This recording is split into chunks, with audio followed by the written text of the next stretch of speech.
Lucas, I've got to be honest. You look like shit this week. It looks like you've aged about 50 years since the last podcast. What happened to you? I've been drinking. Fair enough. Life's getting to me. I've had a midlife crisis already. 2. Bought a jet ski. Life is looking Well, up. don't worry. You're almost out of lockdown. So, welcome, everyone, to A Podcast Now, episode 16. I'm your host, Lachlan Rodwell, and I'm joined by someone who ages very rapidly, Lucas Boreham. Lucas, how are you doing? Good. Well, I think I don't age rapidly physically, but mentally I do because, I feel like, I've already had a couple midlife crises, as I previously stated. Crises, yes. Yeah. Because, COVID's getting to me, man. Like, I've got 2 jet skis out on the lawn. Not used for anything. 3. It was a very impulsive purchase. Yeah, it was just kind of like a statue, but set piece kind of thing. But if you haven't guessed, we're talking about the movie Old this week. M. Night Shyamalan's new movie. So we'll get to that review in a second. But first, the news, and there is a lot of news. Actually, that's good. Not as much news as I think a lot of people were hoping for. But there was at least a little bit of news, because this morning was DC Fandome. It's not fandom, it's Fandome because Why is that? Because they have a virtual dome, and people are in the dome. It's the dome. I don't know. Because I was watching the Black Adam one, and Dwayne pronounces like that. He's like, "Welcome to the DC Fandome." Yeah, and I'm like, because they're in a dome. Yeah, I don't know. I mean, it did look like a dome, but anyway, so why? DC Fandome happened. It was 4 a.m. this morning, Australian time. The night before, I was trying to figure out whether or not I should wake up at 4 a.m. for it. I decided against it. I thought I'll get up at 6 a.m. and just catch the second half because there should be bigger reveals in the second half, like the Batman. Wow. And I was right about the Batman, but everything else happened in the first half. So it was a bit of a waste.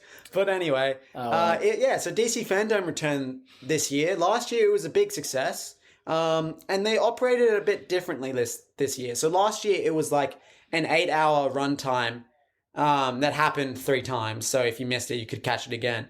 And it was like proper panels. So it'd be like you'd have the director and the cast, and they'd have a 30-minute panel and talk about the movie, and then you'd see a trailer or something as well. Whereas this, it was more like, we're just going to intro the trailer and then show you the trailer. And that was kind of it. But then it was padded with a bunch of shit no one cared about all throughout.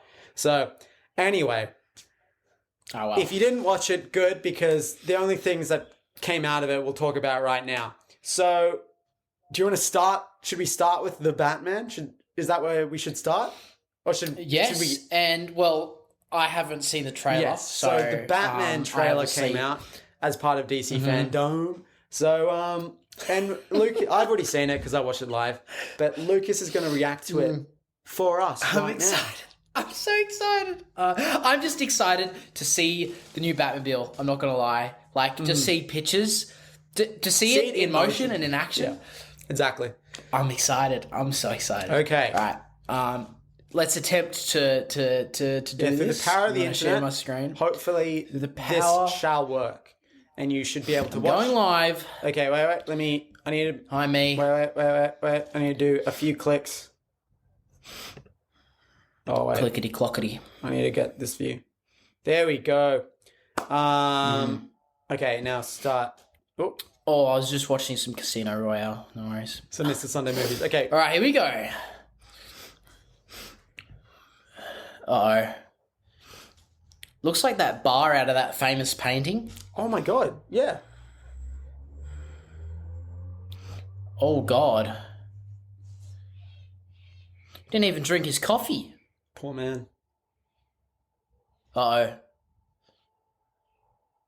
Oh! Is that the Riddler? Question mark? Question mark.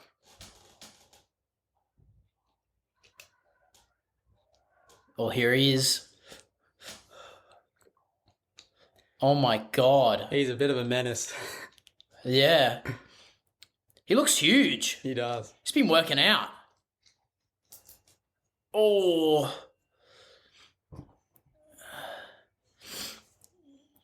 I feel like this is base boosted. Like. He's a very angry man. Yeah. Oh, there he is. Oh. Oh, she's a good actor. I think this Catwoman. I'm excited. Yeah. Alfred? We just saw Alfred? Yeah. Very good. Oh, I'm excited for the fights. And if you can't tell, that was the Penguin covered in all that makeup, and that's Colin Firth. Yeah, wow. Jesus. God, Catwoman has huge fingernails. I mean, makes sense. He just took a full round to the chest. Oh, here we go.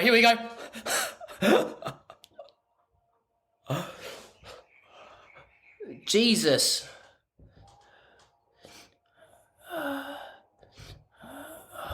Oh my God. See you in hell. Yeah, see you there.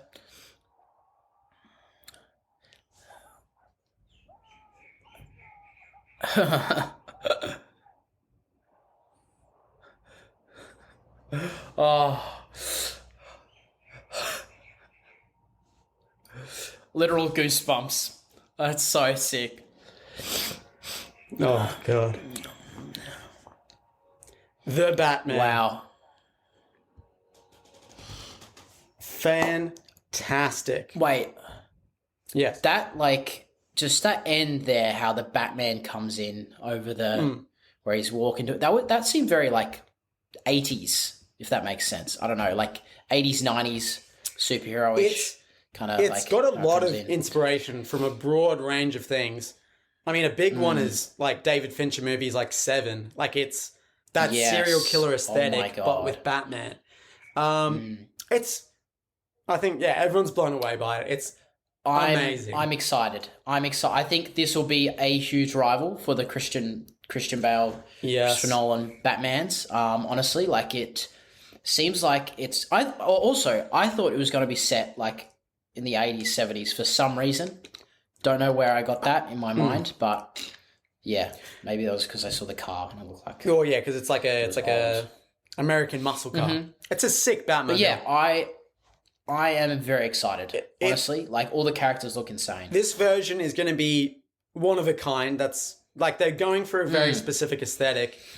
I think what's interesting is that, you know, Christopher Nolan's Batman trilogy was realistic, but this is doing a similar, like, realistic, grounded take, but in a different direction. So, for example, like the Batmobile's, you know, a great example that in Christopher Nolan's case, they're thinking of, okay, a realistic Batmobile would be like a tank because you need all this protection and weaponry and, you know, that makes sense for this billionaire who is being a vigilante to have a tank.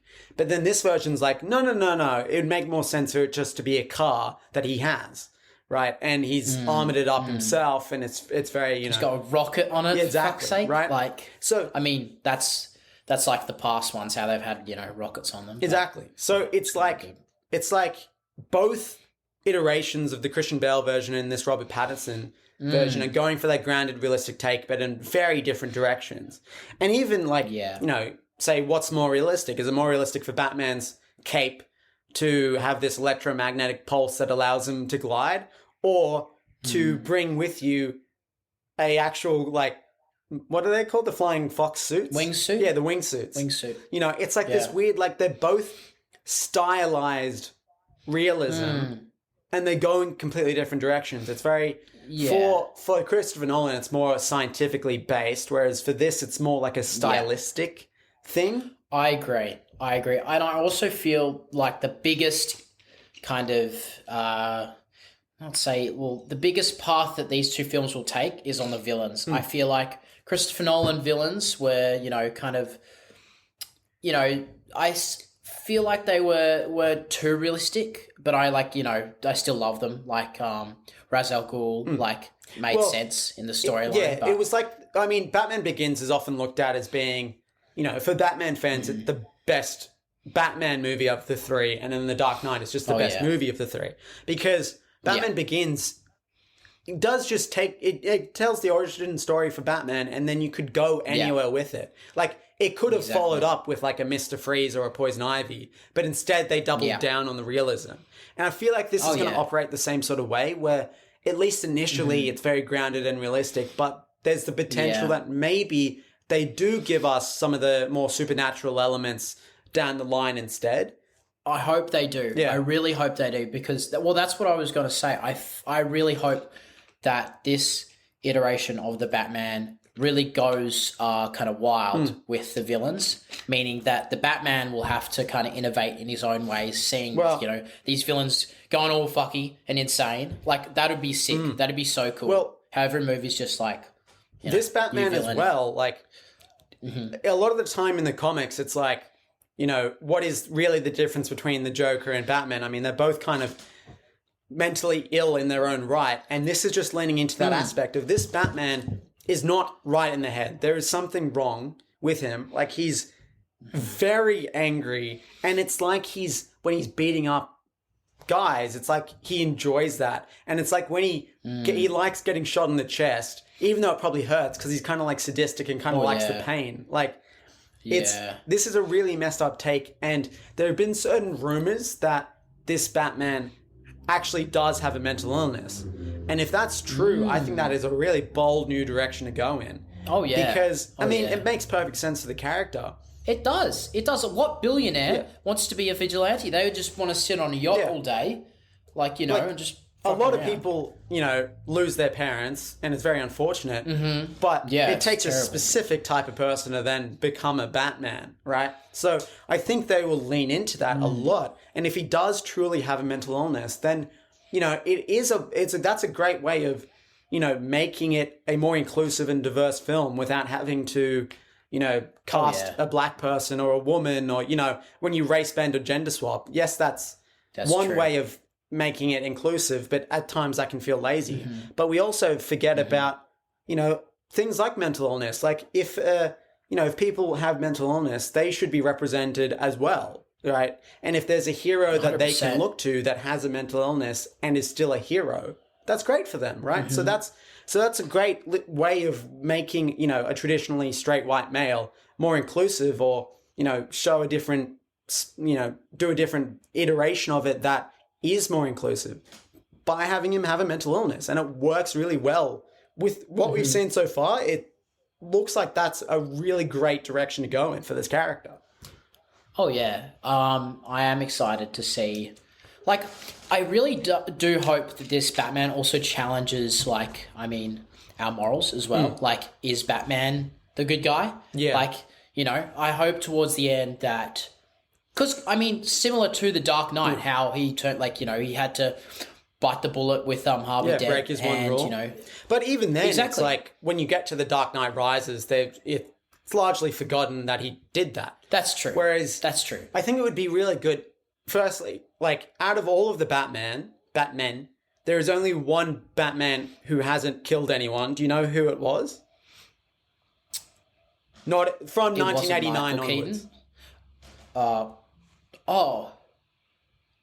No. I actually have no idea. The only one that hasn't definitively killed anyone is George Clooney. That's the only Batman. Wow. So that's good.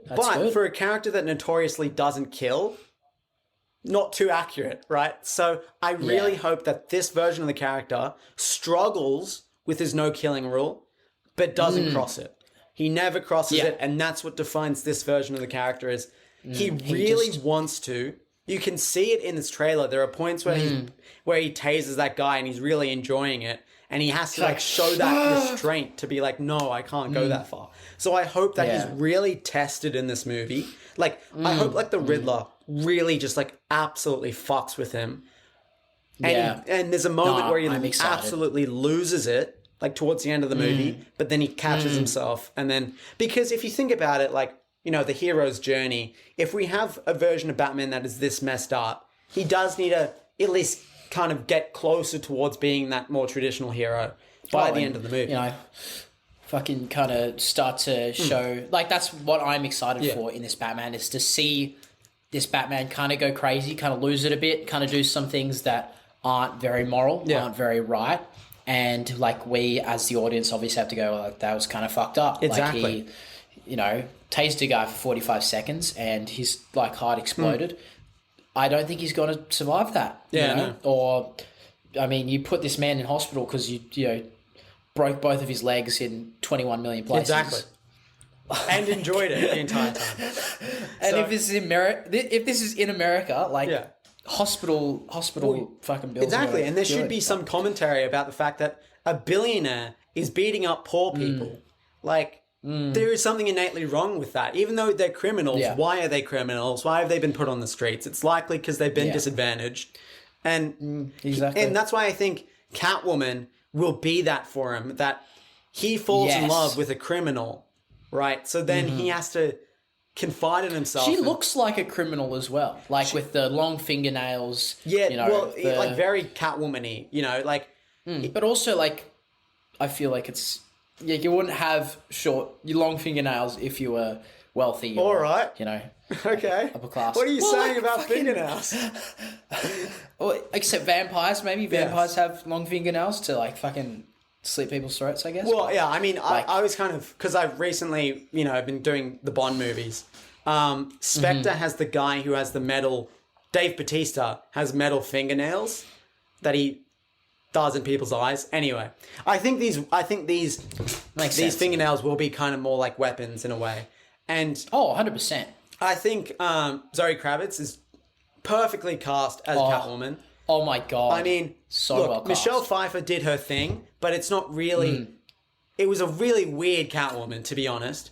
And then Anne Hathaway was pretty nothing. So I think this is going to be like, this is the definitive take on Catwoman. I'm really interested to see how they play together. Like, just the shots of them on the rooftop when the sun's starting to rise. It's so gorgeous. This movie is beautifully shot. It is. The color palette seems to be a bit more to the orange. It does. That's that 2049 when he goes to Las Vegas and it's fucking all dusty. Yeah. That's what I get vibes from this. And like but even lights. But I'm excited. Yeah. I'm excited nonetheless. I know. I cannot wait for this movie. And it's not that far away. See, it's really interesting that the first trailer came out like a year and a half before the movie does. Yeah. Which is like unheard of. Usually trailers only come out 3 months before. So it's crazy. So March the 3rd. Is that for globally? Or we were talking about Well, actually, I think March the 3rd was the Australian release. I think everywhere else it's March the 4th. So we get it a day early. 2 days. 2 days before my birthday. Oh, that's sick. As well, yeah. So that's going to be good. An amazing birthday present for you. The Batman. The Batman. Yeah, and I think the only other thing I'd add is Andy Serkis looks great in the role. I think when he was cast, I was a little bit like, all right, I don't know, okay. But now actually seeing him look like Alfred, I'm like, okay, no, I buy it now. He's Alfred. Yeah, I agree with you. Because, we the last time we saw him was in we saw him in, was it Age of Ultron? Black Panther. He was in Black Panther. Yeah, but then Age of Ultron was after. No, Age of Ultron was before. Yeah, that's right. But seeing him that role, I was like, also I can't Andy Serkis directed Venom too. So he's gone through the superhero gauntlet at the moment. Wow. So good on him. Interesting. And then finally as well, Paul Dano as the Riddler. Now we haven't seen much of him. And they're I think they're going to be doing something with his character. If they're trying to hide his face in a lot of it. We don't see much of it. I like that. Also, though, the shot where Batman's in like the prison talking to who we think is the Riddler, maybe it's not the Riddler. It could be someone else. They don't show his face. I don't think it is. Yeah, it could be a Joker or maybe someone else. We don't know. There's a lot about this movie that we don't know, and that's a sign of good trailers. It's good. We get the vibe of the movie, but we don't get the story, which is what we need. Exactly. We just need the vibe. I feel like you can tell a lot about a film by through the trailers. Yeah. So you talk about the Fast and Furious movies, their trailers, they spoil everything in the movie itself. I don't know why they do it. Well, no, it's because they know that their target audience are kids that are just going, like, they will go watch it anyway. They'll watch the trailers and they'll go watch it anyway. But the people that actually care and give a shit about films, they just, they want to see vibes. They just want to see, they want to be sold the movie without it being ruined for them. And this is a great trailer for that. I think it's got the whole world on board. I think though, I'm going to say something pretty bold here, something pretty controversial. I think there'll be a large portion of people that hate it because it is such a bold, unique take. It's a massive swing. Okay. It's a massive swing. Now, I think the swing will land. But when you take a swing that's this big, it's unlikely to land for everyone. That's the thing. We've already seen it, right? Joker and the Suicide Squad took huge, humongous swings, and that landed for a lot of people. But then also there was a giant group of people that hated it because it's too dark, too gruesome, whatever. I didn't even realize there was... wait, was this The Dark Knight? No. Suicide Squad. Yeah. The Suicide Squad. I didn't even realize there were people that liked it. No, there was a very vocal group of people that said that they didn't like it because it's, it's a movie that's not for everyone because it's so gruesomely violent and funnily it makes fun of the violence and it asks you to question the characters, right? And sometimes people don't like that, so that's why I know I love it too. I live on that. That's all you do is question people. You should be the Riddler. Exactly. Riddle me this, Batman. Yeah. Exactly. So honestly, I think this movie will be divisive when it comes out because it's such a bold take. We've heard great things from the test screenings. It's apparently a 3-hour-long detective noir, balls to the wall Batman movie. 3 hours. Fuck yes. Let's go. The other thing is the action in the trailer. I think Batman as a character... Or say the Dark Knight trilogy has some good fights in it, but for the most part, they're not great. And then all the Batman movies before that are limited by the technology of the time. The Batman warehouse fight in Batman v Superman was the first time I was like, okay, that is a Batman fight scene done right. Now, this looks like a whole movie with those kind of fight scenes, which is what we've been praying for. Batman being the best fighter out of anyone in the room. Yeah. So... it looks fantastic. The Batmobile's great. The fight scenes look great. Batman looks great. The themes look great. Everyone's cast great. Villains look great. Yeah, the setting looks great. The setting looks great. No. We're going back to flamboyant Batman. We're going back to George Clooney. Never again, please. But yeah, I don't know. I think we could talk about this all day. It is all day. Literally. It is mind-blowingly. It's mind-blowing that Marvel wouldn't do this. That's the thing. Marvel wouldn't do this. No. So you've got to thank DC for doing this. Even if you didn't like the Suicide Squad or Joker, they're taking huge swings. That's rare for a studio to do. So you've got to give them applause for that. They understand. They understand what they need to do to make the big bucks. They need to be controversial. Yeah. Fucking, put in Joker, some black shit. I think part of the appeal of Joker was that it was controversial, so it got people out to the theaters. Yes. 100%. 110%. I will say, we'll move on to all the other news now, and we may as well, I'll quickly link on to Aquaman, because when watching DC Fandome this morning, they said, Aquaman was the largest grossing DC film of all time. And then it clicked with me. I was like, oh my God, it is. Aquaman is the highest grossing DC film of all time. And it's, why? Why is it Aquaman? Why?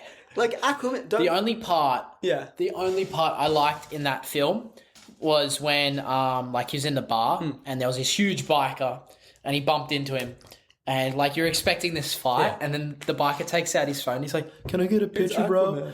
Yeah. That was good. I like that. That's about it from that film. The only thing I'll add from the news... So we just got a bit of a behind-the-scenes look today. One of the things I'll say is that the fact that James Wan said He's trying to make a more mature movie this time around, but still have fun. And to me, that indicates that he didn't like making the first movie and that he was forced to make this dumb, stupid, fun adventure. And he wanted to do something differently. And now he's getting the opportunity to do that something else. So, and we know James Wan's a fantastic filmmaker. So I think Aquaman 2, Aquaman the Lost Kingdom, is probably going to be a better movie. So there you go. I don't think it will be as big of a success as the first one, because I think I don't know why it was. I think China really liked going underwater. I think that's what it was. But yeah. Well, they're technically trying to do that a lot more now. Yeah. They're trying to actually build Atlantis. Yeah. Yeah. Oh yeah. Just the South China Sea. That's what they're doing. Building Atlantis. That's what they're migrating under the ocean. But yeah, let's talk about. I we have to talk about Black Adam because this is the one I just don't understand. Okay, so when do you think The Rock was cast as Black Adam? 12 days ago. 12 days. Well, that'd be more reasonable. He says that this has been a life, like he's wanted to do this since he was born. So, and I say to that, bullshit. Okay. You were given a lot of money. No. Like you always. I'll prove to you that he's always wanted to do this movie. He was cast in this movie. Mm-hmm. Well, he was cast as Black Adam. He signed a contract saying he was Black Adam, and that contract has stayed in place since 2007. He's been cast as Black Adam since 2007. This movie is... And they'd just be like... He'd be calling them, be like, okay, like, it'd be 2008. Iron Man comes out. And he's like, yo, when's I want to be a superhero as well. And they're like, yeah, we'll get on it. We'll get on it. We're making it. We're making it, bro. We're making it. That's... Like, I've got no words. Because I don't know, why does he love Black Adam so much? It doesn't make any sense. It's just like the character is a Shazam villain. Like it's Like why don't just make him Shazam? Like why? Like I don't. Why not other superheroes or anything else that's more important than people care about? Exactly. And he keeps saying the hierarchy in the DC universe is about to change, and it's like, what does that even mean?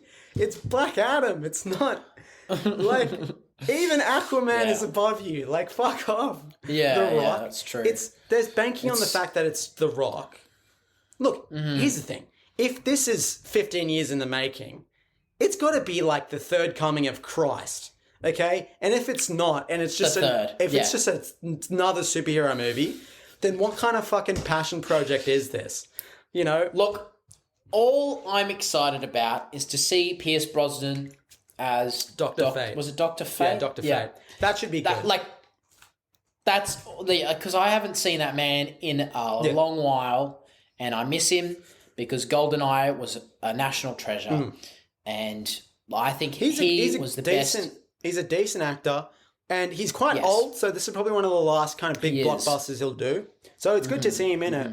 And I'll say we got like a look at like one of the opening scenes of the movie, and it does. Look cool, like his costume looks sick. Cool, yeah. They make it very clear that he's not a good guy. And look, my issue is that Venom. This just feels like another Venom situation to me, where it's like, you know, okay, we'll take the villain, and instead of having him be the villain and then become an anti-hero, we're gonna make him the anti-hero. And then eventually he'll fight Shazam. So then we'll kind of gotta just figure it out that eventually they don't like each other, but we'll get there in the end. Like, you know, we all know Venom and Spider-Man will eventually cross paths and fight each other somewhere down the line. Yeah. And it's like, well, I'd rather just them be the villain first, and then you can do their solo adventure. Like, prove that we like the character first, you know? That's a good link on to Peacemaker. Peacemaker. Is it Peacemaker? It is Peacemaker. So I was thinking Peacekeeper, but he doesn't keep peace. He makes it, peace. Motherfucker. Now, I will say, through most of the Suicide Squad, Peacemaker was my favourite character. Then he takes a turn to become, spoiler alert, he takes a turn to being a villain, like a real villain. And I mean, the movie's filled with villains, but he then takes a really villainous turn.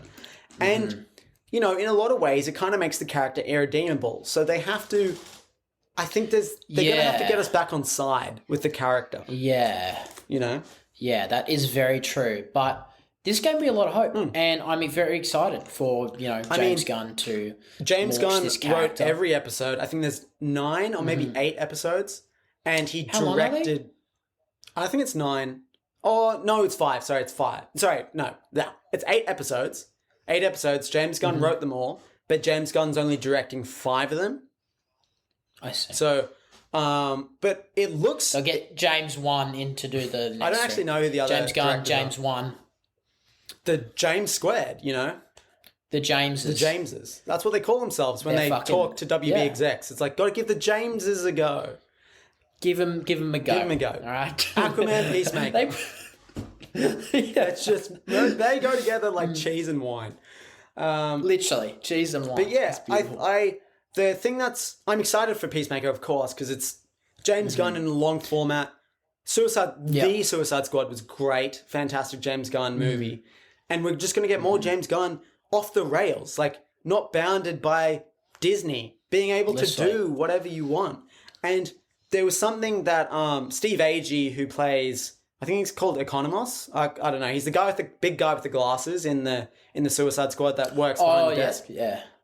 He's worked with James Gunn for a while, and he said that the happiest he's ever seen James Gunn was working on Peacemaker, and it was one night at 3 a.m. James Gunn was just like screaming like all giddy. Fucking. And then James Gunn continued and said that he couldn't believe that Warner Brothers let him shoot what he shot.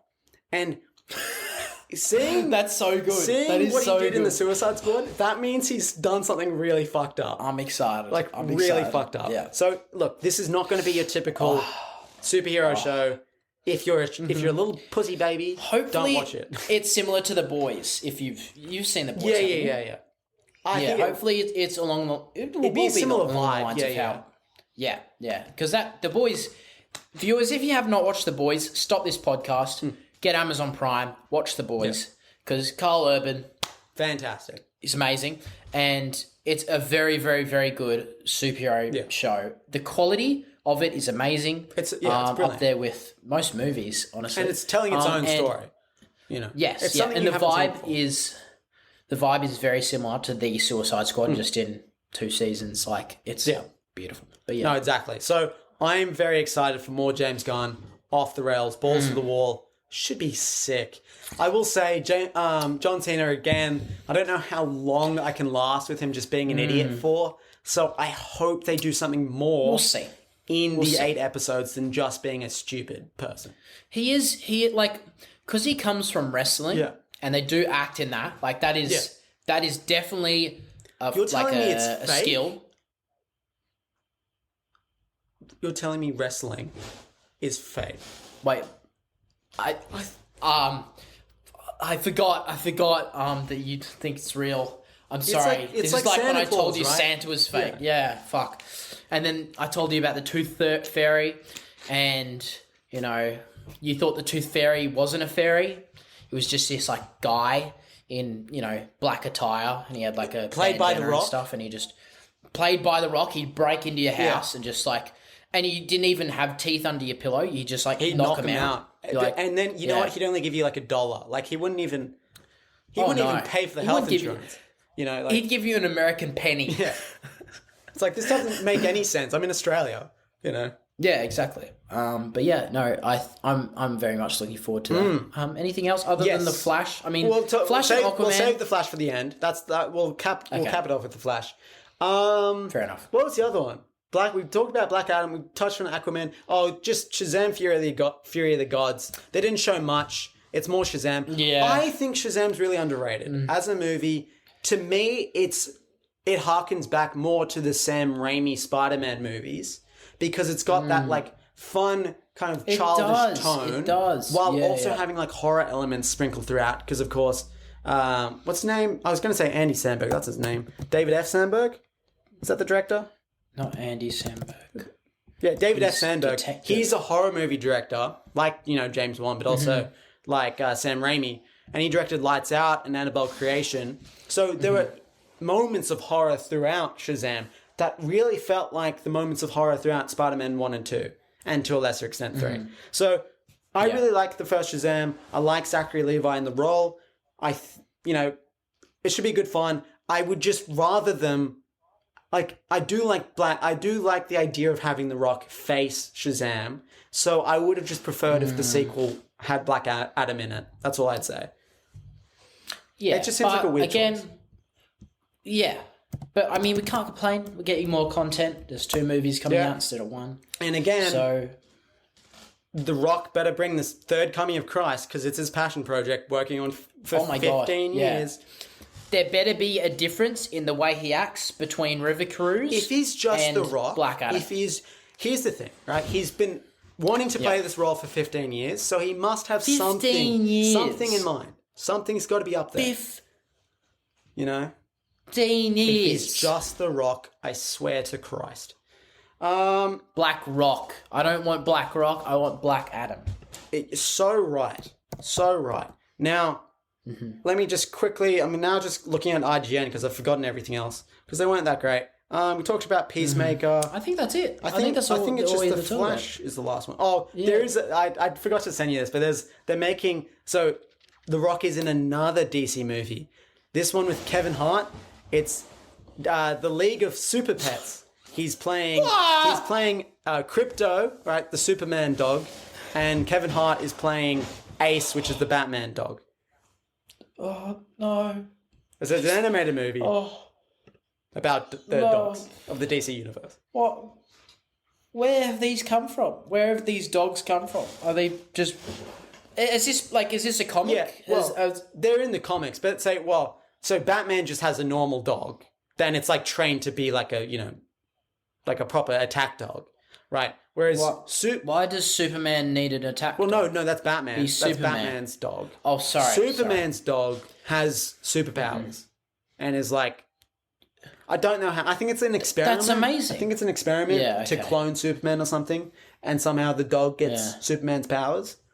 But anyway, that's amazing. It's a kids' movie. Have fun with The Rock and Kevin Hart. I never found that out as a child. I fucking went right over my head. Well, it's not. Yeah, I mean, it's not often talked about. But we will end the news with the final thing, which is The Flash. Now, I will say that I fucking hate his costume. I don't know if people agree with me or not, but to me it looks like a Power Rangers, like one of the Power Rangers reboot, that kind of costume. Yeah. It's like this weird like rubbery material. It looks like mashed potato on him, and it looks like bad latex. Yeah, it's awful. Ugly. And his mask is so chunky and like doesn't fit his face properly. Like I don't know what they were thinking. Like it is awful. And I know in the shots where, you know, it's lit up and that, it kind of looks cool. But they've put like fake muscles on Ezra Miller, and he's like they make him look massive, and he's clearly a very small man, right? So he doesn't need to be massive. No, he's fast. He's a slippery bastard. Like that's his power. I feel like they're gone in the different. Why are they making all these shit chunky? Like it should be slipstream. Yeah, exactly. It should be quick. It should be. And like, you know, rivaling a fucking jet or a new fucking Bugatti, not like a briefcase. Not mashed potato. Sake.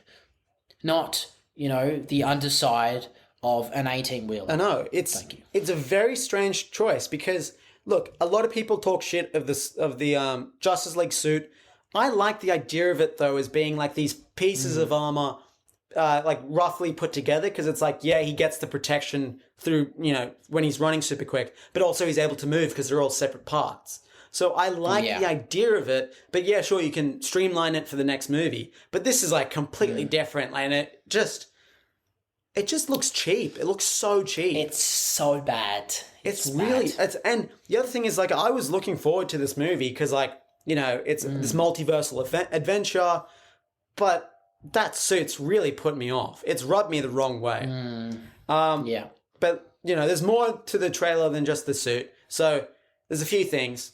So the story of this movie is based on a comic called Flashpoint, which is essentially Barry travels back in time to stop his mother from being killed, and in doing so, he creates a brand new timeline that, you know, he doesn't become the Flash, and in this version of events, Bruce Wayne dies instead of Thomas and Martha, and Thomas becomes Batman, and Martha becomes the Joker, and Cyborg takes the role of Superman because Superman gets experimented on and becomes super skinny. Atlantis versus the Amazons in this giant war.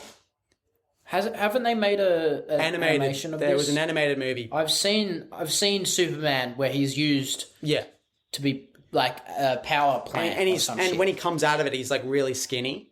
Yeah, and he's like, So I'm Superman. So they're not taking any of that. They're just taking. He resets a timeline essentially. So we'll see. It's going to be a multiversal adventure. We get Michael Keaton's Batman returning, which is cool. That's good. And I think it's interesting that, you know, Spider-Man No Way Home's played very coy about the fact that the Spider people are returning. But this movie's just been people like open with it from day one that, yeah, Michael Keaton's back and Ben Affleck's in this movie. So they're both in it. Yeah. Right. So interesting, different strategy. But yeah. I think my issue is like, you know, since this is the first time the Flash has been brought to screen, we should have just got a Flash movie about the Flash being the Flash. Yeah. And you can still do cool things with the Flash being the Flash. You know, you don't need to go through this multiversal journey straight away. You should build up to it. And I feel like the only reason they've done this is because they really want to reset their cinematic universe. And this is going to be like Days of Future Past. But I mean, that didn't end too well for X-Men anyway. They then fucked up the next 3 movies or whatever. But yeah, it's going to be that reset of, we understand that we're in a messy situation with the cinematic universe at the moment. Ben Affleck doesn't want to play Batman anymore, so we got to fix that. And we got to, for some reason we don't like Henry Cavill, even though everyone loves Henry Cavill. But anyway, so they understand they're in this sticky situation where there's a version of a movie that everyone hates, and there's a version of the movie that everyone loves. And they've got to like account for the fact that they fucked this whole thing up. So they're literally just using this movie to fix everything. But that's that's taking away from Flash from the Flash, yeah. So, oh my god, it's kind of ruined it. I'm not gonna lie. By fixing everything, they've ruined everything. And if they fuck this up, then they've royally fucked up. You know, they fucked up their reset then.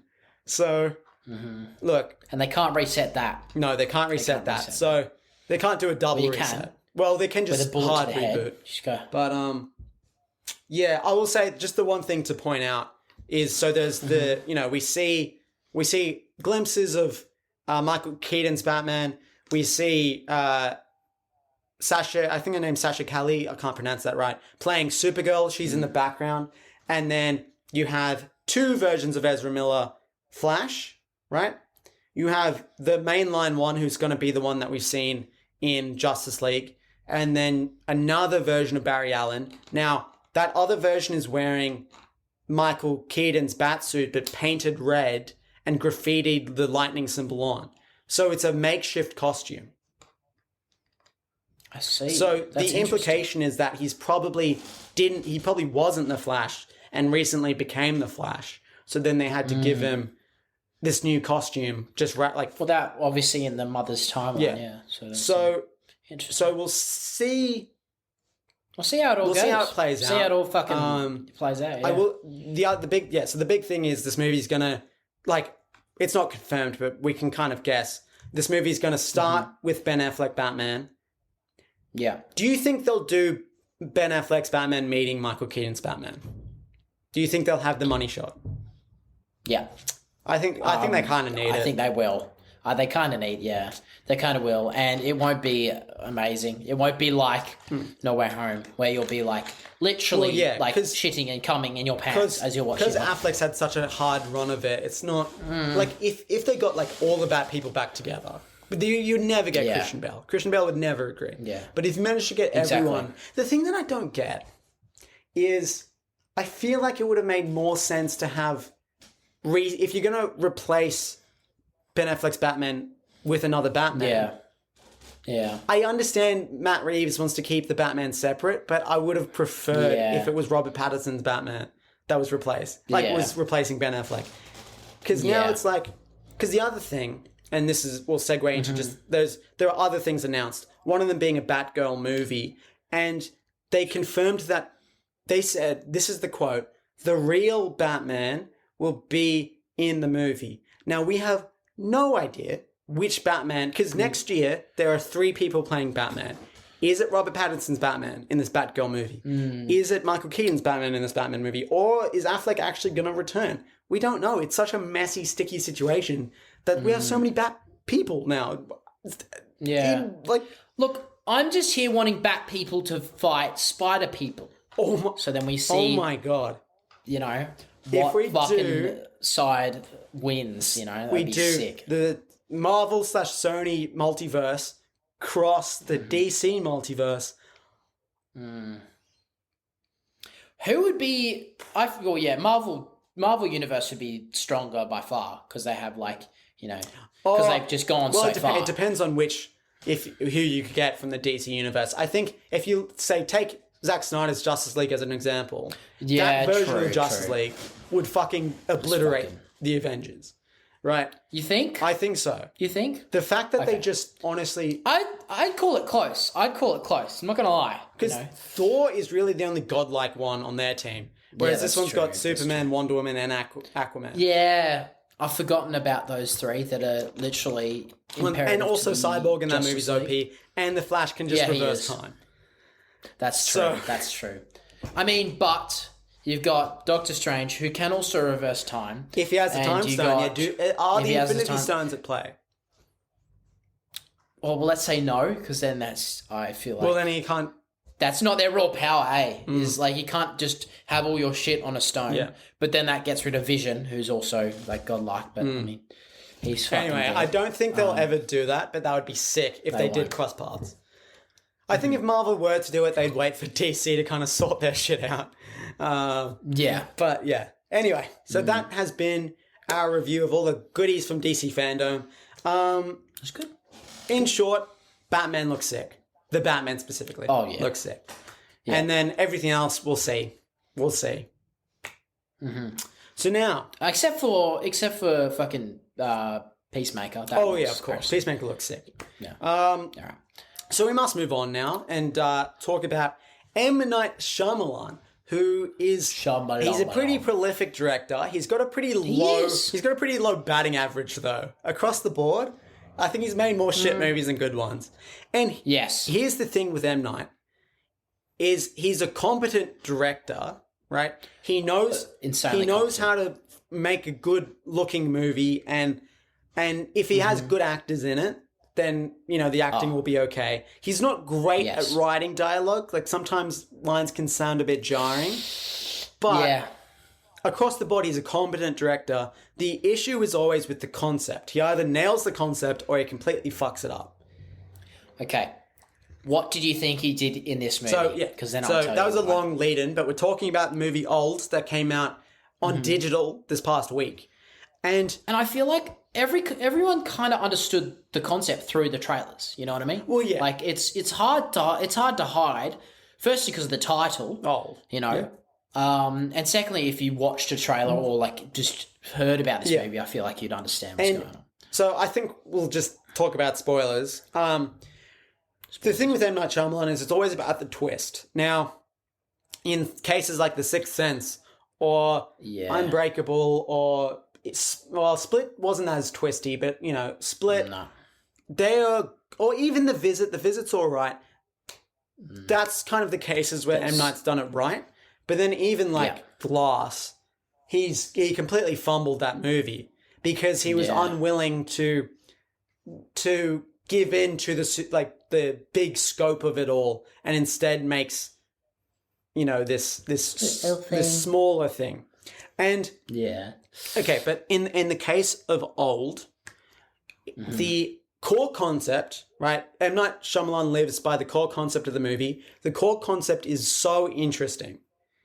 It is. I just don't think M. Night explores it well.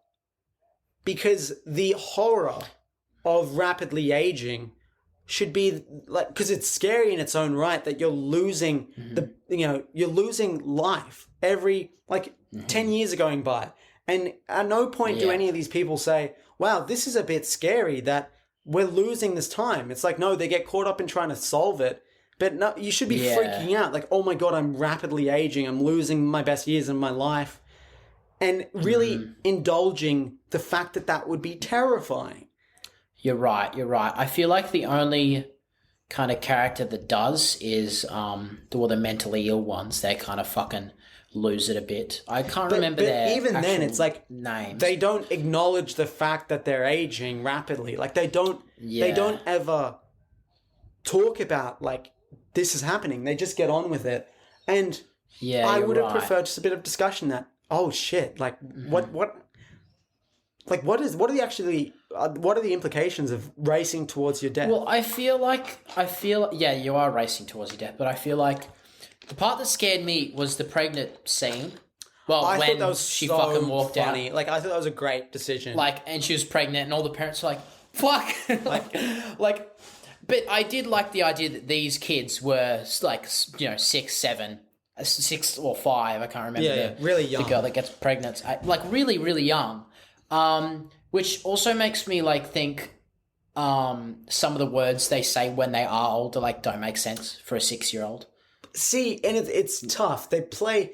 Yeah, I would say that's one of the inconsistencies of the movie is because the implication is that when they rapidly age, they should still kind of mature, but their education level wouldn't. Oh, education's fucked. Like they would, I mean, figuring out the coral. Yes, that was fine. How they got out, that makes sense. And it was kind of dumb that they, how the chick got stuck with a fucking robe. I'm like, you're swimming, you're in swimmers, just take the fucking robe off, you idiot. But they're children, so it's fine. But, I feel like they shouldn't have been able, to work out, what was going on too well, if that makes sense. Because, sometimes I think they play it well. I think the actor who was from Hereditary, he did the best job of playing his age well, because it's when he's definitely screaming about and we'll live happily forever after, we'll get married and we won't divorce like you did, and it's that's a very childish thing to say, and he's going through all the hormonal stages of being a teenager with the comprehension of a 6-year-old.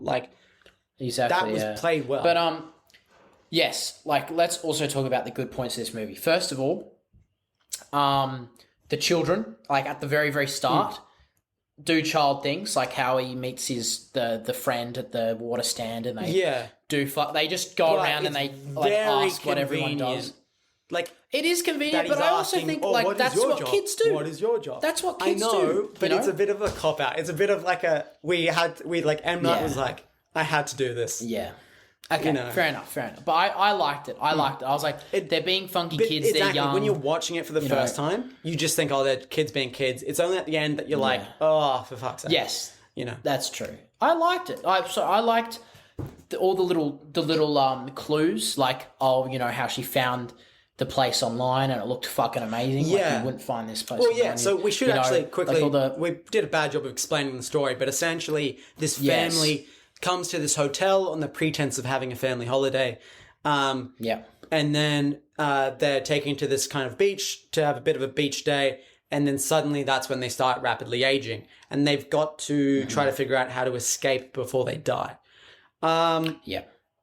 And let's talk about the clues first of all that we get that kind of, paint this shady picture. So first off, They arrive. They're greeted. They're given a cocktail straight away. That's straight away. That's fair enough. Based on their research of them or whatever. Yeah. That's fair enough. That didn't that wasn't shady at all. It's a really good hotel. What was shady is when she said, "I found this place online." You're like, okay. She didn't. She seemed a bit overwhelmed by how wonderful it was. Second, so the lady having a seizure, that seemed normal, but I'm also Well, yeah. I don't actually know what to say about that scene, but they allude to the fact that one of the husband and the wife, one of them has cancer, but it's unclear. They don't really explain it. Yes. It's just like they mention. They just fight. Yeah. They just fucking fight. And you're like, okay, this is an unhappy marriage. Yeah. Here we go again, kind of dilemma. And they set up... I'm trying to think of the other little clues. Well, yeah, and then throughout the movie, I mean, they slowly hint at... Oh, yes. So the child that the main boy meets and his fucking father is like really rough with him. Yeah. Well, yeah, nowhere to be seen, but is also like just treats his child like shit. And it's like, don't go to the beach. Like, you're not allowed to go to the beach. Well, he does go to the beach, but not the actual beach and stuff like that. But yeah, those are the only things I picked up. But I did like how, like when they noticed the reflections up on the top of the hillside. When they're on the beach, I like that. But see, that's when the movie kind of, for me, I thought there would be some sort of explanation as to why they were aging rapidly, but they just kind of say that it's the Earth's magnetism or something. Yeah, and they should, because I mean, I thought it was the asteroid or the rocks. Like, make it an asteroid. I don't know. It just felt like, okay, the how of it, the movie's not concerned about. The movie's concerned about the why of it, but it kind of becomes pretty clear the why of it. I mean, this hotel resort intentionally drops them off, and then you see people watching them. So then you're like, okay, it's some sort of experiment, and then you realize that they've all got illnesses. So then you're like, okay, maybe it's an experiment around illnesses, and then that's exactly what it ends up being. It's trialing medicines over the course of someone's life in a short amount of time, like a day. And which makes sense. I was happy with it, honestly. It's a good explanation, but to me it was like he came up with that first and then like re-engineered it. You know what I mean? Because he didn't know the how of it. So he only cared about the why of it. He never bothered to care about the how of it. So it felt lazy that it was just like...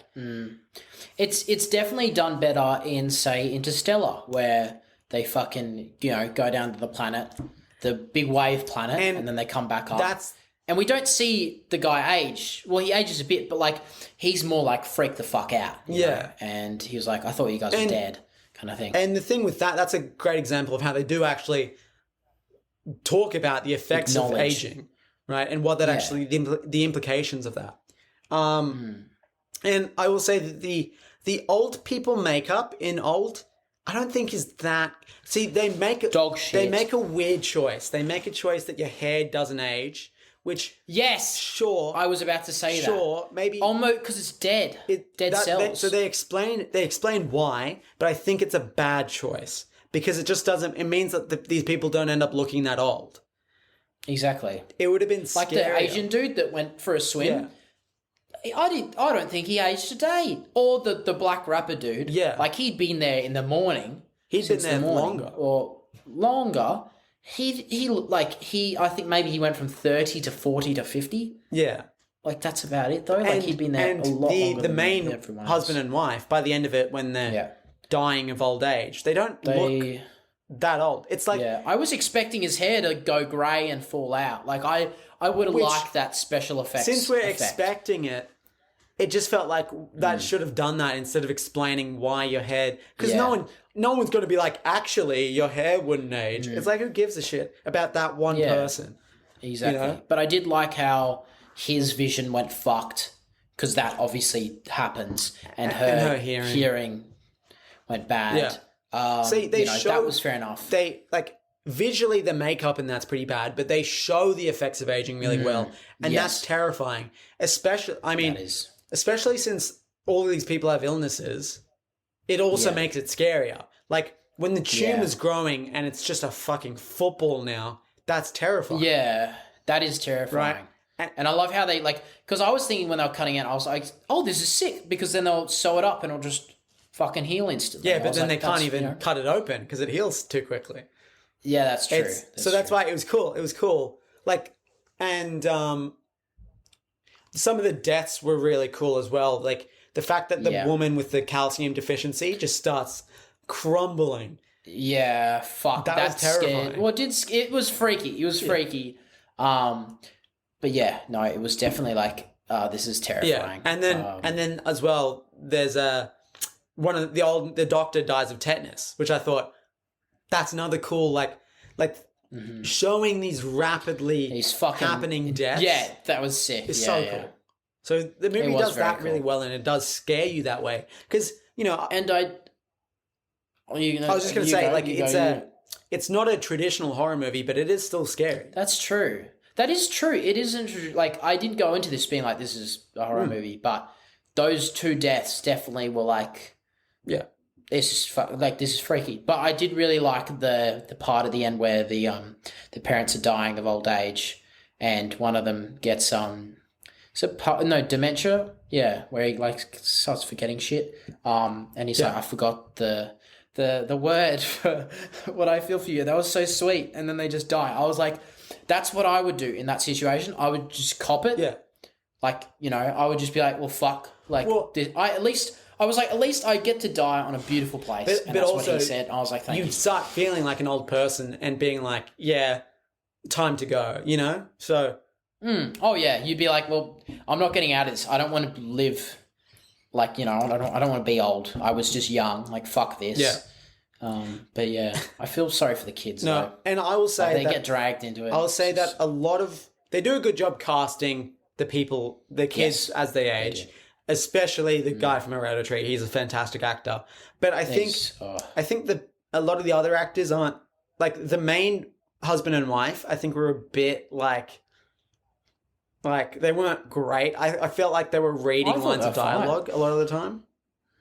Yeah, fair enough. I honestly thought that they were fine. They were like a Eastern European couple or something. Like they had the accents, and I was like, sweet.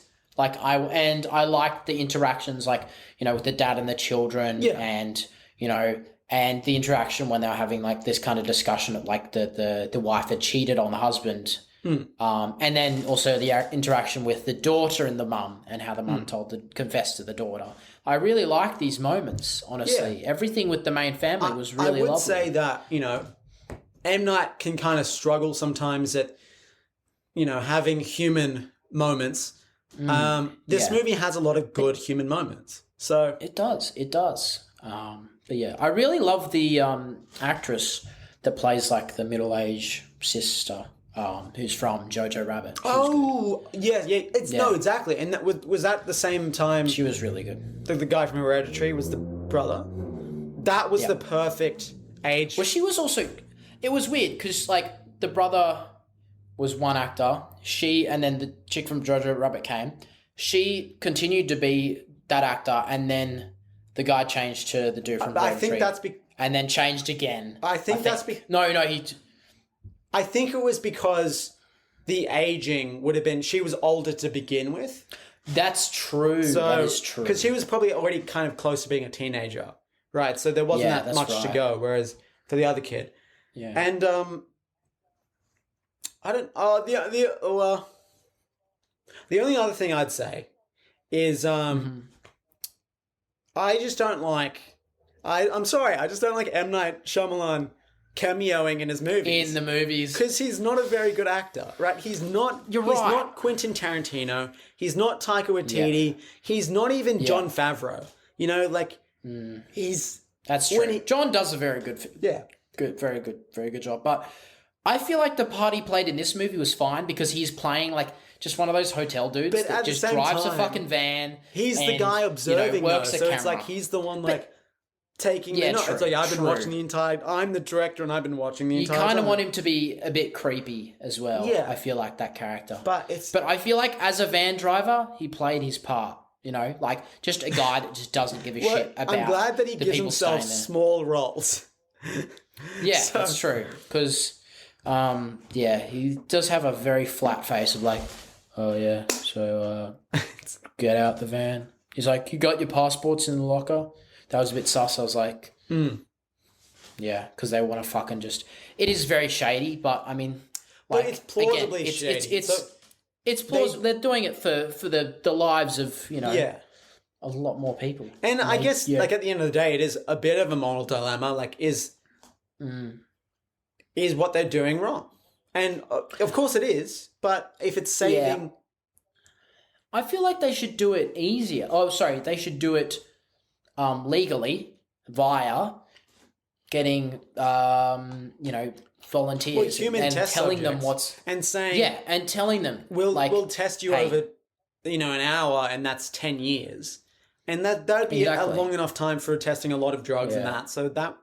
And we'll be like, oh, in 10 years, you would make this much money, so we're going to give it to you at the end of that hour. Fucking, I mean, this way is a lot more profitable because you don't have to pay the people you're killing.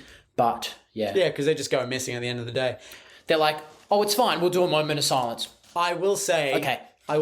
Next fucking batch. I do have an issue with the policeman just so quickly being like, yeah, I believe you. Yeah, there's a beach. That is true. I'm just going to call in the police. Oh, we're going to just arrest the entire hotel. Well, no. So he's like, guy comes up to him, 50-year-old guy, right? Yeah. First of all, and 50-year-old girl. They'd be like, hey, we found this book. Yeah. Like, we think these people are missing. Yeah. Okay. Cop calls him up, be like, checks. Oh, these people are missing. Fuck. Mm-hmm. And then they're like, okay, it's the hotel's fault. But I don't think they would ever link it to the beach at all. That's true. Like, that's true. It would just become there's more evidence for these missing persons case. Great. Where did you find this? On this beach? Okay.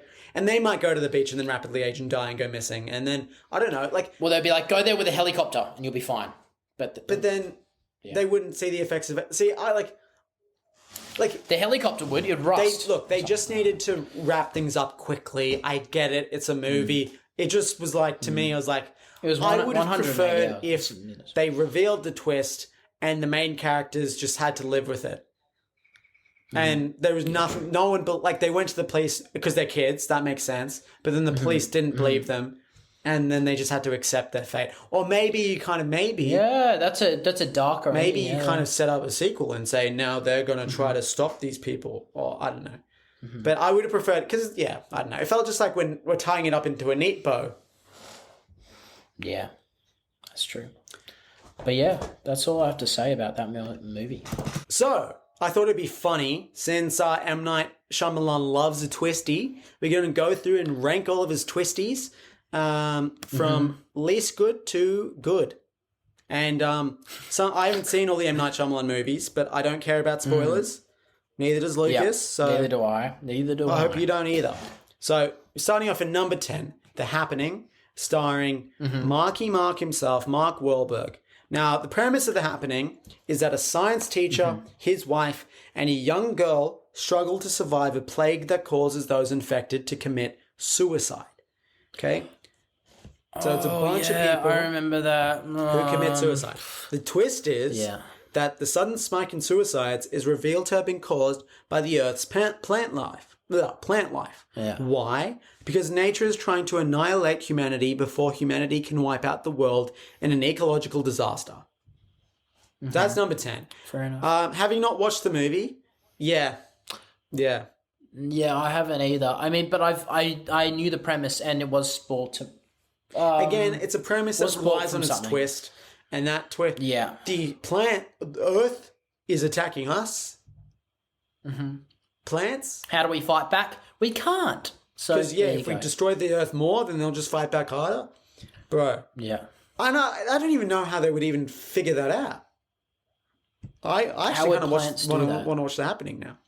Okay, in number 9, it is a movie we've seen, Glass, 2019. It's essentially the combination of Unbreakable and Split, and it's just a bunch of people in a psychiatric ward who people, like, they believe they're superheroes, but, like, the medical people are like, oh, you're not superheroes. And then deep down they know that they're superheroes and they're testing them. Anyway, so what is I can't even remember what the twist is. So the twist is that they were filming it all along, weren't they? Through the security cameras. No, okay. So I've got the twist. So the twist is centers around the doctor, right? Who treats people who believe they're characters in comic books. Is that just the twist? But But that's just the movie, though. Oh, it is then later revealed that Staple is a member of a Hellfire Club-style organization that suppresses and sometimes outright kills people with these abilities. That's right. I've seen this movie and I forgot it. I remember. The organization is trying to kill... Oh, because they all die at the end, right? They just die. Like, unceremoniously just get killed off for no reason. Right. Yep. Again, that was a pretty bad twist. Again, that movie was like building towards something that doesn't happen. So I don't know what he was expecting. Everyone was, of course, going to be disappointed. Yeah. Anyway, moving on. Number 8. Lady in the Water. So Lady in the Water. Have you seen Lady in the Water? No, I haven't. Neither have I. Lady What is it about? in the Water stars Paul Giamatti. Giamatti! Great. Potentially in the new Spider-Man movie. We'll see. I'm excited. So the premise of the plot of Lady in the Water is an apartment building superintendent. His name's Cleveland Heaper. He rescues what he thinks is a young woman from the pool he maintains when he discovers that she is actually a character from a bedtime story who is trying to make the journey back to her home. That's the premise. So then the twist is... in the fuck?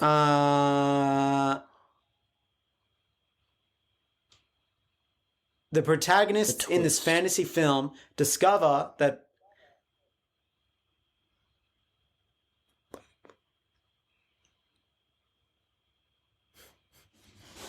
Okay, It sucked. It sucked him out, ladies and gentlemen. So this is destroyed. M. Night Shyamalan. I haven't seen this movie. It's M. Night Shyamalan's most egregious cameo. So he wrote a short story to give to his kids, right, in real life. He then based a movie about the short story coming to life, and he's the author of it. That's the twist, is that M. Night Shyamalan is the author. He's just addicted to himself. He honestly is so addicted to himself. It's like, I'm a genius. I'm a living fucking legend. Again, you're not Quentin Tarantino. Yeah. Okay, now we have to do this is, again, I haven't seen The Village, but this is the big one. This is the big one that everyone always points to as being the most ridiculous one. But it's pretty high up on this list. So the plot is a series of events test the beliefs of a small, isolated countryside village. Now, essentially, it's a village, and you think it's like, I don't know, when the 1800s or some shit, and then the twist is it's actually modern day, and they were being monitored the entire time, and blah, blah, blah, blah. Again, it's like M. Night. It's all these shitty twists that are like, you're dreaming all along, and then you wake up and it's fucking like the 1980s, and you turn into Michael Myers and you go on a killing spree. Dog shit. Exactly right. He comes up with the twist first and then tries to justify it, and then either you see the twist coming and it's so stupid you're like, what are you doing? Or you don't see it coming and it makes no sense because he didn't figure it out properly. Exactly. Okay, now, movie I have seen, fun for the Devil, whole family. 2010, but I've completely forgotten it. It's that horror movie. Was this the one with the elevator? It's the one with the elevator. This was good. I like this one. Oh, we watched that together, actually. We watched it together. I think so, yeah. I liked it. So that it was just the devil all along. Yeah, the premise is a group of people are trapped in an elevator, and the devil is mysteriously amongst them. And the twist here is that the devil is revealed to be one of the passengers who died earlier in the film. The grandma, the old lady. And then turns out that two of the people in the elevator are linked through, like, one killed the wife of another. Yes, so the elevator's lone survivor is responsible for a hit and run that killed the family of the detective investigating, which put the life of his family's killer in danger, was the ultimate result. Yeah. So... And then the detective's like, oh, I'm a good person. Yes. So now we're getting into the really... So... I actually that was actually... Now that I've remembered Devil... Yeah, Devil's actually quite a good movie. And was that the movie that did the prank with the devil baby, or is that a different movie? Where it was like... rolling around a pram with people thought it was a real baby and then it came up and it was a devil baby? I don't think so. I might be going insane. I think you are. I've never ever heard of that in my entire the last couple, life. Unbreakable. So this is Bruce Willis in his glory days. It's a movie fucking amazing about what if superheroes were real. That's just the premise. But I feel like it is more than that, honestly. It is. It's a lot more to that. It is. And the twist is that, of course, Mr. Glass, orchestrated the train accident that killed everyone but him. Yeah. Because his whole idea was, if there is someone made of glass, then there must be someone who is unbreakable. So he'll do all these massive crimes to kill the most amount of people possible in case one survives. And that happens. That is chef's kiss. That's a great twist because it makes sense with the facts presented to you. And it feels like the movie isn't defined by the twist. It feels like you're going through this journey. No. Exactly. And I love how they find it out. Like, he finds it out himself that he's huge. Because, I mean, it makes sense. It makes sense that, like, I mean, if this guy's never gone to the gym, you know, when, like, the son's like, oh, let's just put a fuck ton of weight on and test you. You know, like, fair enough. You wouldn't, that's dangerous shit. You wouldn't do dangerous shit as a normal human being, thinking you're a normal human, you know? And I love how he finds it out and he fights this villain guy who's just as strong as him. And he's isn't remember that in the in house Split though? I don't think he really fights anyone in Unbreakable. No, in Unbreakable, he goes to this train station because he can also see shit. That's right, which is a really random power to have, but okay. It is. But it works either way. It works because like that's how Glass finds out, which I love. Like he fucking finds out that the guy has a gun. But yeah, no, he finds out that there's this guy just holding a house hostage for some reason because that happens in America where just random cunts just hold houses hostage and just live with them. It was just fucking terrifying, honestly. Probably the most terrifying thing that was just like, just this crazy huge man can just come into your house and like just take you hostage and there's nothing you can do. Well, not unless you're Bruce Willis and you're unbreakable. Yeah. Okay. That's true. We must move on. Fucking next one is Signs. Spine. Signs. Signs. So, again, another one I haven't seen because, again, I've only seen the good ones of M. Night Shyamalan. The description is a widowed former priest living with his children and brother on a Pennsylvania farm finds mysterious crop circles in their fields, which suggests more frightening things to come. So, the twist. Is this the famous one? This is another really famous one. So,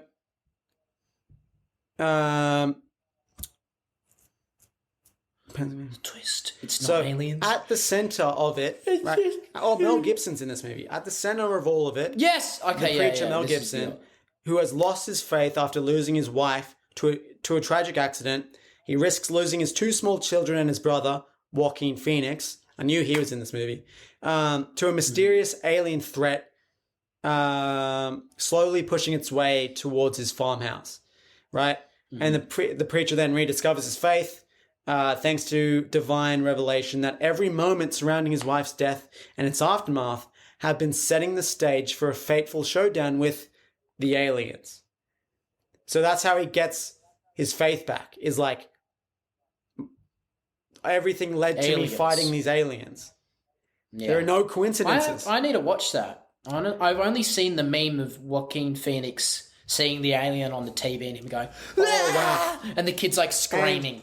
One of the children has asthma and it prevents the boy's airways from taking in the dangerous aerosols released by the alien because he has asthma. And then and then they realized, right, that the daughter's water glasses scattered throughout the house, right? There's these water glasses everywhere. I remember this. I haven't seen the movie, but I know this now. They figure out that the water hurts the aliens. And that's how they fight back, is the water. Wow. You're invading a planet that is 70% water. And your fatal flaw is water. That is a pretty... You think aliens are smart? That's a pretty You think aliens are smart because they're traveling to another planet, right? They have fucking UFOs, like, it's a big technological feat. They can probably scan a planet and they see, that's a lot of water there. I don't like that. That is a huge leap in logic that I think M. Night, of course, overlooked. So, and Come up with something else. Come up fire. with fire would have been another one. Fire or bullets. Sound. Well, okay, bullets. I was trying to go more elemental. Explosives. Sharp knives. Yes. It's just you bow find and like arrow. everything else, really. Yeah. Yeah. Moving on. The Visit. I've seen that. Well, I think we saw The Visit together. So all these titles are so difficult to remember. The Visit has the children. Old. The Visit has the children that go to their grandparents' house and stay with them, and then it gets freaky. No, I didn't watch that. I remember you going to watch it. I pussied out, and it turned out being a shit movie. So I was. It was all right. No, it was all winner. right. It was like this was like M. Night Shyamalan's return to form almost. That got him into doing Split, and I was like, oh yeah, he's back, he's back, and then he fucks it up with Glass. Anyway, so The Visit. Kids go stay with their grandparents, and then spooky things ensue. And the twist is that the grandparents weren't actually their grandparents. They killed their grandparents and assumed their places because these kids have never met their grandparents before, and their parents didn't think to send them a picture or anything to identify these people. So the kids end up just living with these random people who are actually crazy people from an asylum. That's the twist. Wow. And it's fine. Okay. It's just the movie presents you as this is a supernatural movie, and then it's actually not. That'd be nice. And then finally, they've ranked Split number 1, but there's no real twist in Split. The twist is that it's set in Unbreakable, which is a sick reveal. And it was like, oh, we're getting this cinematic universe set in the superhero world that we had no idea was happening. Great. And it's like, it set the stage for Glass, and we were all going into it being like, this is going to be fucking sick. And then it wasn't. Oh, it's all right. It's all right. It was like 6 out of 10. It was, look, M. Night Shyamalan would have wanted it no other way. And that's all that we care about at the end of the day. Each one of these twists, every movie M. Night Shyamalan's directed, he's made it the way he's wanted to. And he loves a twisty. He loves a twisty.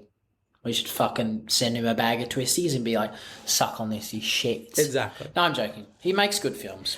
Like, it's hard. It's hard as a director to, because he wants to experiment, and we can't fault him for doing so. He wants to. It's just sometimes he can't even get the basics right. So then when you try to go to such extreme extents with this concept, then you just can't get it right. That's why some of these work and some of these don't. I mean, actually, I forgot. Sorry, I missed the last one. Sixth Sense. I See Dead People. How could I forget about that one? Which, as a movie, I can't watch now because it's just like, it's so ingrained in me. That is true. That is true. So that's why I've never seen... you do like to revisit I've never seen Sixth Sense also just because it's so common knowledge that I just have no need to. It's good. It's good though, but that's not the point, I feel like. Right. If you actually need to watch it because, yes, he sees dead people, but it's also the whole story of it, I feel like, is really good. But yeah. Would you what would you say is M. Night's best movie? Is it The Sixth Sense? Probably, yeah, honestly. Yeah. Because that is probably the biggest twist of all. Is that the main... And it put M. Night on the map. It was his first... Yes, 100%. First twisty, that is the big twisty. Yeah. Because the basics are amazing. This kid... it's simple. This kid sees dead people, okay? That's kind of fucked. And he shows it in that way. Yeah. But, we never cease to think that, that... You never put two and two together. Exactly. Because you always seeing him in a scene with someone else, but you realise that he wasn't talking to that person. Do you think that Old is kind of ruined from the fact that M. Night Shyamalan loves a twisty, so the entire time you're trying to figure out what it is? For this movie, no. I was just waiting. I was waiting. But I don't know. I don't like that. It's just hard to comment on because some people believe that if you say, "Oh, this movie's got a twist," then you've ruined the movie because then everyone's expecting the twist. But with M. Night, it's like each movie you're expecting the twist. So Well, that's the thing. Like with films like of a similar nature, like Shutter Island, for example, watching that for the first time, amazing twist, like absolutely exceptional. Second time, I watched it recently for the second time, and it's still good because you're going into it Knowing. knowing. So it's still a good watch because you're going in with the knowledge, but it's not that bad because you're going in with the same knowledge as, say, like some people in the movie themselves are. Yeah. Have. So you're trying to kind of figure out the telltale signs with them and that. Exactly. Yeah. And that's great. And that works so well. And that's why you should also think about rewatchability. That's why The Sixth Sense doesn't really work because it's just like, you don't really want to revisit it. Yeah. It's just like, okay, and I think that's a big issue with a lot of M. Night's movies is you can't rewatch it once you know the twist. It just doesn't hit as hard. Unbreakable does. Unbreakable works with knowing the twist. Yeah. Yeah, that's true. Honestly, like you mentioned it wants me to make watch it again. A key indicator that M. Night is actually a good director. He puts out good work. Yeah. I would say he's in a similar camp to a Zack Snyder, or even like a Michael Bay, where you've got this kind of auteur figure who has a very strong style, but it doesn't always land with people. It's like you have your Christopher Nolans, your Quentin Tarantinos, your Martin Scorseses that nail it every time. And you know what you're going to get with those movies. And then you have your M. Night Shyamalans, your Zack Snyders, or who's the other one? Michael Bay, where it's like anyone could be hit or miss, but they've got their own style. That's true. That's true. There's still that kind of director. I feel they're just not. It's the same. It's the same with musicians. I feel like you know what I mean. Like there are just some musicians that like just keep putting out some amazing shit, but that's because like they are working with top of the line people every single time, and like knowing how the process works now, that helps like an insane amount because then you'll always be putting out good shit. Yeah. So I feel like. Everyone wants to work with Quentin Tarantino. Everyone wants to work with Christopher so they Nolan. attract talent. Everyone wants to work with Michael. Yeah, so like they literally, and that's where you want to be as a director. You want to have the best of the best working for you, so that when like you have just a slight idea, people are able to make that idea literally fly because they are committing more than their life to it because they want to also be known as well. Whereas M. Night's kind of like. Oh, should I act with this film? I don't know. And M. Night put out some real stinkers with the Avatar movie. Was it Last Airbender? Oh, fuck that. Oh, fuck. Oh my God. Would you rather Six Underground or The Last Airbender? To watch? Yeah. Oh, it's just... Yeah, no, the Avatar. I have to say I'd rather watch the Avatar. Because at least there are some themes in that are enjoyable. Whereas Six Underground is just like AIDS. It's literally like Hitman's Bodyguard, but just worse. Like in every way. So many levels. Yeah. And it's disgusting. Well, that has been a fantastic discussion of M. Night Shyamalan, as well as going through all the news of DC Fandome from this morning. So fucking brilliant pod this week. You should chuck us a like if you liked, comment, do all that good stuff. Follow us. We're a podcast now and at APod now. We post funny clips on Instagram and TikTok, so please give us a follow if you like. Please. Yeah, and just make sure, if you enjoyed this podcast, tell your friends about it. We're trying to grow this thing, so help us grow it. Spread the word. Spread the word. Spread the word. Heed the warning. Spread the word. Sorry, don't put your hand up like that again. Yes. Well, that's what they do. They got the Bible. I know, it's just kind of the angle of the camera, and it just doesn't translate as well. Just do it lower. Yeah. But yeah. So next week, I'll work on big, huge, massive summer blockbuster comes out, and I guarantee it's going to be it's going to be a huge flop. I can already see it. The headlines are going to be June flops at the box office, only makes 20 million. Hope not. And I really hope not. It will. I'm telling you, two reasons. Firstly, it's coming out on HBO Max, so everyone's just going to watch it there. Secondly, Denis Villeneuve, fantastic director, just doesn't make money in any of his movies. Like Blade Runner 2049, that was a huge flop. Like, he makes these brilliant movies, they just don't make any money. Why? I think people would say that Denis Villeneuve's movies are too long and too slow. Well, they can go die in a hole.